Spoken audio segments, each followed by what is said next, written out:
বিরিয়ানি খেতে আমরা অনেকেই ভালোবাসি। তো আজকে বানিয়েছিলাম কলকাতার স্টাইলের বিরিয়ানি। বিরিয়ানিটা কিন্তু খুবই দুর্দান্ত টেস্ট হয়েছিল। আর আমি এখানে ফ্রেশ হয়ে আগে খেতে চলে এসেছি। তো হ্যালো এভরিওয়ান, আজকে বানাবো কলকাতা স্টাইলের চিকেন বিরিয়ানি। তো তার জন্য এখানে 1 কেজি চিকেন নিয়ে চলে এসেছি। প্রথমেই চিকেনটা ম্যারিনেট করে নিচ্ছি। এখানে দিয়েছিলাম নুন, লঙ্কা গুঁড়ো, ধনে গুঁড়ো, জিরে গুঁড়ো, কাশ্মীরি লঙ্কার গুঁড়ো, এলাচ, তেজপাতা, দারচিনি আর লবঙ্গ, আর দিয়েছিলাম চিকেন মশলা আর একটু বিরিয়ানি মশলা, আর সঙ্গে বেশ খানিকটা সরিষার তেল।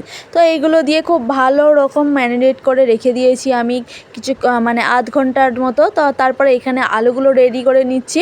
তো এখানে আলুতে দিয়ে দিচ্ছি পরিমাণ মতো আলু নিয়েছি, নিয়ে এতে দিয়ে দিচ্ছি নুন, আদা রসুনের পেস্ট আর লবঙ্গ, তেজপাতা আর এলাচ আর একটু জাফরং, আর তার সঙ্গে একটু সামান্য দিয়ে দিচ্ছি গোলাপ পানি। এইগুলো দিয়ে আমি একটু সিটি মেরে নেবো, আলুগুলো সেদ্ধ করে নেবো। তারপরে এখানে লেগে গেছিলাম পেঁয়াজ কুচাতে। তো এখানে আমি পেঁয়াজ নিয়েছিলাম বেশ কটাই। তো পেঁয়াজ কুচিয়ে আমি এখানে কুকারে 3টের মতো সিটি মেরেছি, তাতেই আলু সেদ্ধ হয়ে গেছিলো। তোমাদের আলু তোমরা সেদ্ধ করতে পারো তোমাদের মতো। তারপরে এখানে ভাতের জন্য বসে দিয়েছিলাম পানিতে দিয়ে দিয়েছি তেজপাতা, এলাচ, দারচিনি আর লবঙ্গ, আর দিয়েছি বেশ খানিকটা রিফাইন তেল। আর এখানে নিয়েছি আমি 1 কেজি বিরিয়ানির চাল।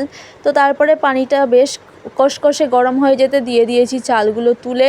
তারপরে দিয়ে দিচ্ছি পরিমাণ মতো নুন। এইটা নুনটা আগে দিয়ে দিচ্ছি কারণ ভাতটায় নুনটা ভালোভাবে ঢুকে যাবে। তো নুনটা দিয়ে এই চালগুলো এরকম নাড়ে নিচ্ছি যাতে চালগুলো একের সঙ্গে এক না লেগে যায়। তো তারপরে প্রায় 70% ভাতটা হয়ে যেতে নামিয়ে নিয়ে এখানে কুকার থেকে সেদ্ধ করা আলুগুলো বের করে নিয়ে কড়াটা কষকষে করে গরম করে নিয়ে তারপরে দিয়ে দিচ্ছি রিফাইন তেল। আর রিফাইন তেলটাও খুব ভালো গরম হয়ে গেলে একে একে প্রত্যেকটা আলু ছেড়ে দিচ্ছি ভাজার জন্য। তো এখানে আলুগুলো কিন্তু এরকম লাল লাল করে ভাজতে হবে, আর আমি লাল লাল করেই ভেজে নিয়েছি। তো আলু ভাজা হয়ে গেলে তারপরে দিয়ে দিয়েছি পেঁয়াজ কুচি, যেগুলো বেরেস্তা করার জন্য। তো পেঁয়াজ বেরেস্তা করার জন্য অনেকটাই পেঁয়াজ নিয়েছি, দেখতেই পাচ্ছ। তো পেঁয়াজগুলো এরকম ব্রাউন কালার করে ভেজে নিয়েছি। ভাজা হয়ে গেলে তো গাছ দেখতেই পাচ্ছ পেঁয়াজগুলো কেমন লাগছে। তো ভাজা হয়ে গেলে এখানে উপর থেকে একটু চিনি ছড়িয়ে দিচ্ছি। এই পেঁয়াজ বেরেস্তার উপরে চিনি কেন ছড়াই আমি আজ অবধি কিন্তু জানি না। তারপরে মাংসর জন্য এখানে নিয়েছি কড়াতে বেশ খানিকটা সরষের তেল দিয়েছি, দেওয়ার পর একটু পেঁয়াজ দিয়েছি। পেঁয়াজগুলো একটু ভেজে নিয়ে দিয়ে দিচ্ছি যে আগে থেকে মাংসটা ম্যারিনেট করে রেখেছিলাম সেইগুলোই। আর হ্যাঁ, আমি বলতে ভুলে গেছি, মাংসতে কিন্তু আদা রসুন পেস্টও দেওয়া ছিল, যেটা হয়তো আমি দেখাতে ভুলে গেছি বা আমি বলতে ভুলে গেছি, এটা জানি না। তো এইগুলো দিয়ে খুব ভালো রকম করে একটু একটু করে পানি দিয়ে কষিয়ে নিচ্ছি। তো কষানোর শেষে দিয়ে দিয়েছি বেশ খানিকটা বিরিয়ানির মশলা। তারপরে দিয়ে দিচ্ছি উপর থেকে একটু পেঁয়াজ যে বেরেস্তা করে রেখেছিলাম ওইগুলো। এখানে মাংস পুরোপুরি ডান। তারপরে এখানে দুধ, একটু পানি গরম করে নিয়েছি, নিয়ে এতে একটু আমুল দুধ দিয়ে তারপরে একটু জাফরং দিয়ে দিয়েছি। এর মধ্যে দিয়ে দিয়েছি একটু মিঠা আতর আর গোলাপ পানি একটু বেশিই দিয়েছি।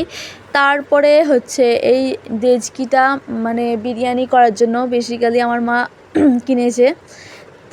এইটা খুব ভালো করে গরম করে নেওয়ার পর দিয়ে দিয়েছি রিফাইন তেলটা গরম করে নিয়ে তারপরে দিয়ে দিয়েছি যে ভাতটা দেখতেই পাচ্ছ কেমন ঝরঝরে হয়েছে।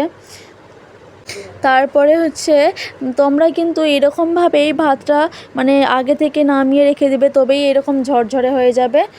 এরপরে আমি দিয়ে দিয়েছি একে একে সব কিছু, ওই যে গোলাপ পানিটা যেটা গুলে রেখেছিলাম সেটা, তারপর পেঁয়াজের বেরেস্তা, তারপরে বিরিয়ানির মশলা একে একে পাট করে দিয়ে দিচ্ছি। তারপরে দিয়ে দিচ্ছি ভেজে রাখা আলুগুলো। এটা ভাজতে গিয়ে একটা ভেঙে গেছিলো।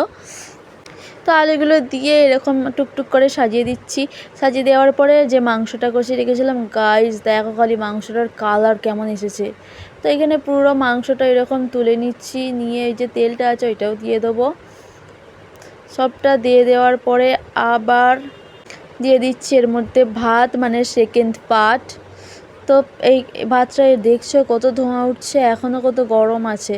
তো তারপরে এর মধ্যে সেই একই প্রসেস দিয়ে দিচ্ছি বিরিয়ানির মশলা, তারপরে যে গোলাপ পানিটা গুলে রেখেছিলাম সেটা, তারপরে এর মধ্যে দিয়ে দিতে হবে পেঁয়াজের বেরেস্তা।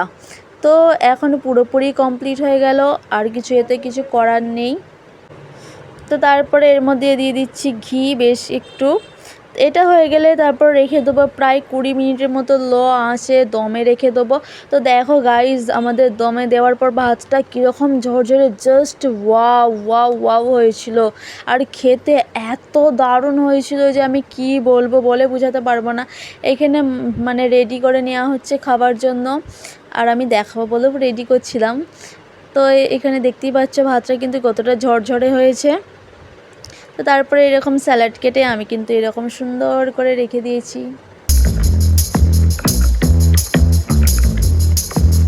তো গাইজ রেসিপিটা ভালো লাগলে একটা সাবস্ক্রাইব করে লাইক করে দিবে।